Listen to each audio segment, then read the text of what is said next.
చదువుతున్నది Shaheen. Latest updates కోసం ఎల్లప్పుడూ చూస్తూనే ఉండండి 37 న్యూస్. వృద్ధాప్యంలో కంటికి రెప్పలా చూసుకోవాల్సిన కూతురు కసాయిగా మారిన వైనం. నెల్లూరు జిల్లా రామతీర్థంలో నివాసం ఉంటున్న అచ్చమ్మ పాలిట కన్న కూతురు బుడ్డోలు ద్వీప, అల్లుడు బుడ్డోలు వెంకటేశ్వర్లు కసాయిగా మారారు. అనారోగ్యంతో బాధపడుతున్న ముదువర్తి అచ్చమ్మకు పిడికడ అన్నం పెట్టి పోషించుకోవాల్సిన కూతురు ఎవరూ లేని అనాథనం చేసి రోడ్డుపైకి నెట్టివేసింది.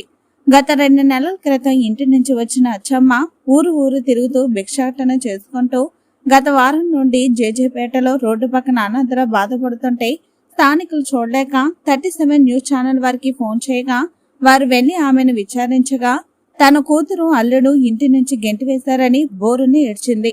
ఆమెను ఓదార్చి ఆమె కూతురికి ఫోన్ చేయగా నాకు ఆమెకు ఎటువంటి సంబంధం లేదని తేల్చి చెప్పేసింది.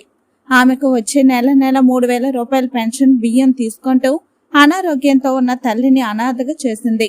అధికారుల దృష్టికి తీసుకెళ్లి అలాంటి కూతురుపై చర్యలు తీసుకోవాలని స్థానికులు తెలిపారు. మీ దేవురు నీ జరిగిన సమస్య అని చెప్పండి. వాళ్ళు చేస్తారా అన్ని తీసుకొని నన్ను గుడ్డి చదివేశారు వద్దంటున్నారు. ఎవరు? మా కూతురు వాళ్ళు. నీకు ఎంతమంది పిల్లలు? మా కూతురే, మా కల్లుడు అంటే ఇంకోలేదు. ఎందువల్ల తరవేశారు మిమ్మల్ని? వద్దు వెళ్ళు బాగలేదు నీకు అంటున్నారు. ఏం బాగలేదు మీకు? నిమ్మ అంట. నిమ్మకు తరిమేస్తారా? అనుకుంటుందని వద్దండి. నిమ్మ అందుకుంటుందా? పిల్లకాయలు ఉన్నారంట. మీ ఆయన లేరమ్మా? ఆయన ఉన్నారు. నేను అక్కదాన్ని మా అమ్మలు చచ్చిపోయారు. ఇంకా ఊళ్ళన్నా ఎన్ని రోజులు ఇక్కడ మిమ్మల్ని వదిలేసి ఎన్ని రోజులు వస్తుంది? అవుతుంది ఒక 2 నెలలు. ఎన్ని రోజులు? 2 నెలలు అవుతుంది. 2 నెలలు ఎక్కడున్నారు మీరు? ఏడే ఉందా రోడ్లోనా? ఏడా?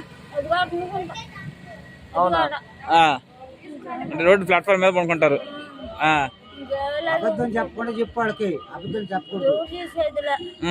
అంటే ఎప్పుడు వచ్చినా మనిషి రాలా తీసుకెళ్తానంటే వద్దన్నారు. ఎవరైనా జాబు అంటున్నారు. మీ కూతురు పేరు మీ అల్లుడి పేరు చెప్పండి. దీపమ్మ. అల్లుడి పేరు వెంకటేశ్వరు. ఎక్కడ వాళ్ళు? చెప్పు. వాళ్ళు అన్నారెడ్డిపాలెం. అన్నారెడ్డిపాలెం. ఇంటి పేరు చెప్పు. ఇంటి పేరు? ఇంటి పేరు బొడ్డోళ్ళు. బొడ్డోళ్ళు అని చెప్పు. ఓకే. ఇంకా మాట్లాడతారు.